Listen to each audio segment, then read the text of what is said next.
Olá, estudantes do 8º ano, aqui é o professor Fabiano e nessa aula de nivelamento nós vamos falar sobre a reprodução sexuada e assexuada nos seres vivos. Mas antes disso, eu pergunto, cadê o seu caderno? Cadê o seu penal? Você vai fazer registros, você vai copiar muita coisa. Então pega lá, eu vou dar um tempinho. Pegou? Ah, sabia que você estava com ele nas mãos. Então vamos começar a nossa aula? Nós iniciamos com essa bela imagem. Olha que bonitinho, que fofinho. Nós vamos fazer aquele mesmo desafio. Observarmos essa imagem, tirarmos informações e nós vamos anotar no nosso caderno. Então você vai colocar o dia, o título da aula, reprodução sexuada e assexuada dos seres vivos. E colocar essa listinha, nem que seja uma palavra, 2 palavras, 3 palavras, 5 palavras, 50 palavras que te vêm à mente quando você observa essa cena. Então eu vou dar um tempinho para vocês e eu já retorno.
Retornamos. E aí, conseguiu fazer sua lista?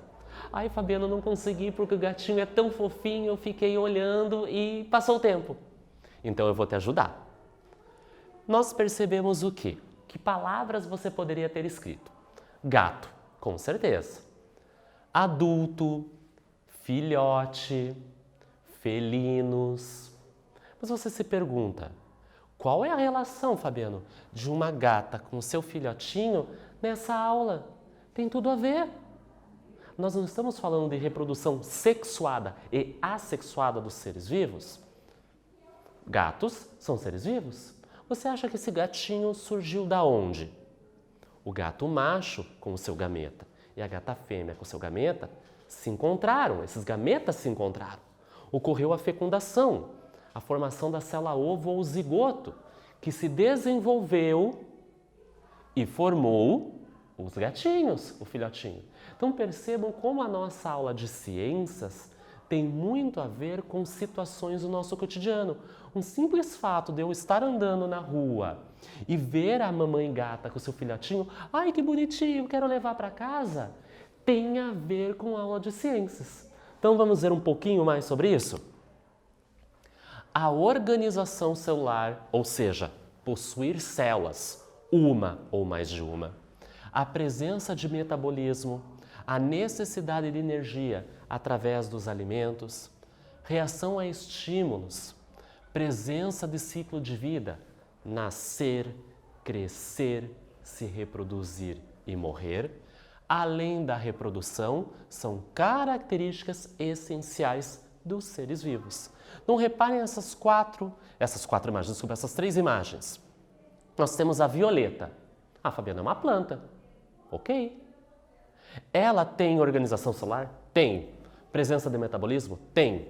Necessidade de energia? Tem. E assim por diante. A água viva. O ser humano também tem organização celular. A presença de metabolismo e assim por diante. Não importa que a violeta é vegetal, possui células vegetais. E a água viva e os seres humanos são animais, células animais. São exemplos de seres vivos porque apresentam essas características que nós já conhecemos.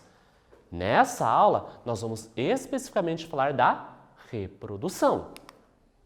Entre todas essas características, possuir célula, metabolismo, mutação, hereditariedade, entre outras, uma das mais importantes é a da continuidade da vida, ou seja, a habilidade dos seres vivos de se reproduzirem e gerarem novos descendentes. Então, se nós voltarmos para aquela imagem lá no início, da gatinha com o filhotinho, é uma característica marcante, é a continuidade da vida.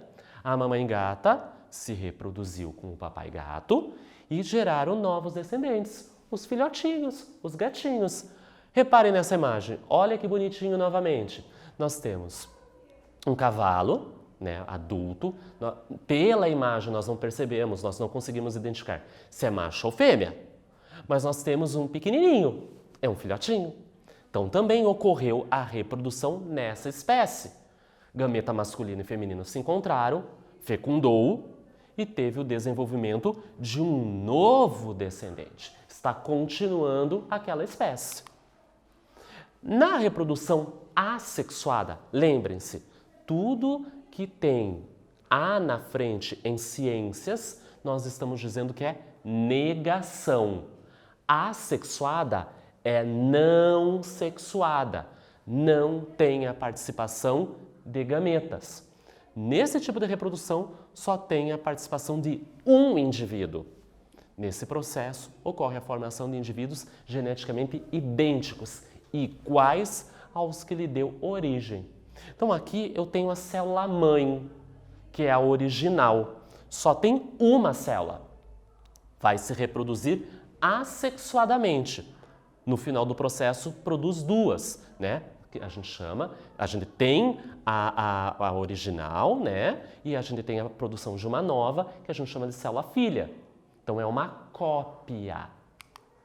A reprodução assexuada, no entanto, não é muito vantajosa para essa espécie. Por que ela não é vantajosa? Pois pouquíssima diversidade genética acontece. Se é uma cópia, são exatamente iguais os seus materiais genéticos. E os novos indivíduos são praticamente indivíduos idênticos. Por que isso não é vantajoso? Pense num organismo, uma bactéria, por exemplo. Se ela faz cópias, ela vai ter muitas iguais. Se nós tivermos algum medicamento que vai destruir essa bactéria, se todas são iguais, vai destruir todas. Claro que existem algumas situações onde elas sofrem algumas modificações e se tornam resistentes a esses medicamentos. Mas veja, para a espécie não é vantajosa, porque se alguma condição leva à mortalidade de uma, leva à mortalidade de muitas, porque elas são exatamente iguais. Só que esse é o lado ruim, que não é vantajoso, mas tem um lado bom. A vantagem da reprodução assexuada está relacionada à velocidade que ela acontece. É uma reprodução rápida e pode proporcionar um crescimento populacional bastante expressivo num curto período de tempo. Pro agente que faz essa reprodução, pro organismo que faz essa reprodução, é vantajoso. Vou pegar novamente o exemplo de uma bactéria. Existem doenças causadas por bactérias que acometem nós seres humanos. Essa bactéria dentro do nosso corpo se multiplica, tem um ambiente propício, tem nutrientes. Ela se multiplica numa velocidade muito grande. Aí nós começamos a sentir os sintomas. Então, para a espécie, é vantajosa. Para nós que vamos sofrer com essa bactéria, por exemplo, não é vantajoso. Aí a vantagem é que se eu tomar um medicamento, todas ou a grande maioria vão ser iguais e eu combato essa doença. Então, o que é vantagem para ela não é para mim. E o que é desvantagem para a bactéria é vantagem para mim. Vamos adiante? São exemplos de reprodução assexuada. Aquele que não tem a participação de gametas, só um indivíduo. Divisão binária, brotamento, partenogênese e a multiplicação vegetativa. Aqui nós temos o conhecimento de algumas. Nós não vamos nos aprofundar em todas, mas eu trago aqui para vocês 2 exemplos. Reparem na primeira. Eu tenho um protozoário aqui em azul. Ele vai se multiplicar, vai se reproduzir. Perceba, é um indivíduo. Aqui no final do processo, nós percebemos 2 protozoários. Reparem na coloração, os 2 são azuis. Com uma estrutura meio roxinha no centro, iguais. Então é uma reprodução assexuada. Aqui nesse caso é uma divisão binária, bi2. No processo final nós temos 2 indivíduos. Na imagem embaixo nós temos hidras. Nós temos o processo de brotamento. Nós temos uma hidra, um indivíduo, que vai formando, olhem na circunferência vermelhinha, broto. No final do processo desprende esse broto e ele se fixa no substrato. Eu vou ter 2 no processo. Lá no final, uma cópia. E essa imagem? Vamos conversar sobre ela? Então nós vamos para aquele mesmo desafio. Você vai pegar novamente o seu caderno, vai observar bem essa situação e vai fazer algumas anotações de palavras que vêm à sua mente sobre isso. Eu vou dar um tempinho e já retorno.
Reparou bem na imagem?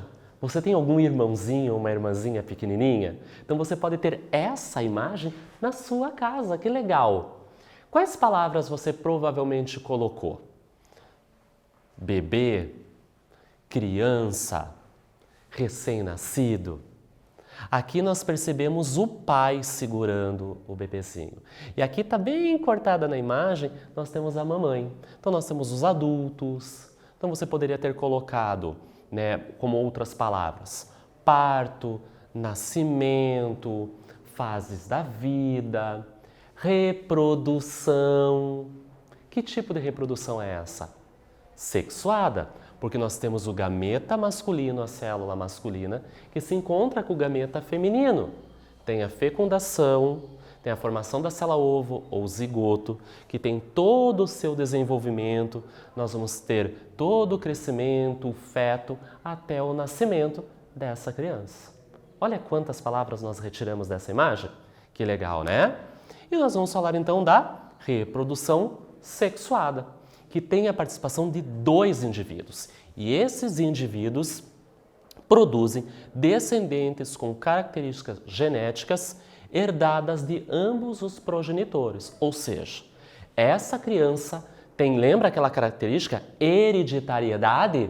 Ela recebe características genéticas dos seus pais. Por isso, você já se olhou no espelho? E daí compare as suas características com o seu pai ou com a sua mãe. Com quem você é mais parecido? Você recebeu informações tanto do seu pai quanto da sua mãe. Aqui nós temos nessa imagem uma célula sexual feminina, uma célula sexual masculina, teve o encontro. Esse encontro se chama fecundação. Formou a célula-ovo ou zigoto, que vai originar o novo indivíduo. Esse tipo de reprodução assexuada é a mais comum entre os organismos pluricelulares ou multicelulares, como os animais, e acontece na nossa espécie. Então, aquele gatinho lá no começo e esse bebezinho, eles são espécies diferentes, são bem diferentes entre si, mas têm uma semelhança, o mesmo tipo de reprodução, sexuada. Nesse processo, há a produção de células especiais, que nós chamamos de células reprodutoras ou gametas. Aqui, nessa imagem, é da nossa espécie. O gameta masculino se chama espermatozoide e o gameta feminino se chama ovócito. Os dois vão se encontrar, fecundação, formação da célula-ovo ou zigoto, e vai ter todo o desenvolvimento até nascer o bebezinho. Quando os gametas dos indivíduos dos sexos diferentes, macho e fêmea, se encontram, ocorre então a fecundação. Dessa forma, o material genético, tanto do pai quanto da mãe, vão se unir e formar a célula-ovo ou zigoto. Então aqui nós percebemos as duas células se encontrando e formando o zigoto ou célula-ovo. Como nós estamos falando de reprodução sexuada, pode acontecer essa fecundação, que é o encontro das células sexuais. Quando a fecundação se chama externa, o nome já está dizendo, externo, fora do corpo. Ocorre esse encontro dos gametas no ambiente, ou seja, fora do corpo, da fêmea, por exemplo. Um exemplo são os anfíbios, onde as células sexuais são depositadas na água. Mas nós temos a fecundação interna, olha o nome, interna, é no interior do corpo da fêmea. A união dos gametas ocorre dentro do corpo da fêmea, por exemplo, os mamíferos. E nós, seres humanos, pertencemos a este grupo. Então, por isso tem a imagem da mulher. Então, o espermatozoide adentra o corpo da mulher, né, da fêmea, vai encontrar o ovócito, vai ter a fecundação. E nós percebemos a gestação, os 9 meses na nossa espécie, ou seja, está encontrando o óvulo, né, no caso o ovócito, com o espermatozoide no interior da fêmea, e todo o desenvolvimento continua sendo interno o corpo da fêmea. E aqui nós temos o nosso mapa conceitual com as principais ideias desta aula. Eu vou dar um tempinho para vocês copiarem e eu já retorno.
E aí, copiou super caprichado esse mapa conceitual no seu caderno?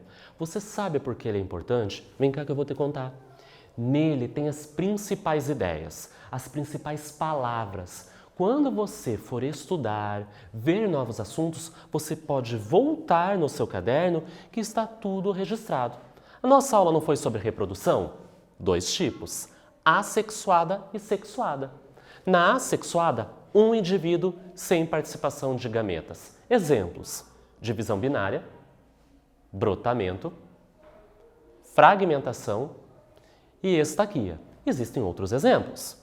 Na reprodução sexuada, 2 indivíduos, macho e fêmea, com a formação de gametas, células sexuais. Na nossa espécie, espermatozoide no macho e o ovócito nas fêmeas. Nessa aula, nós falamos sobre reprodução assexuada e sexuada nos seres vivos. Espero que vocês tenham gostado e até breve!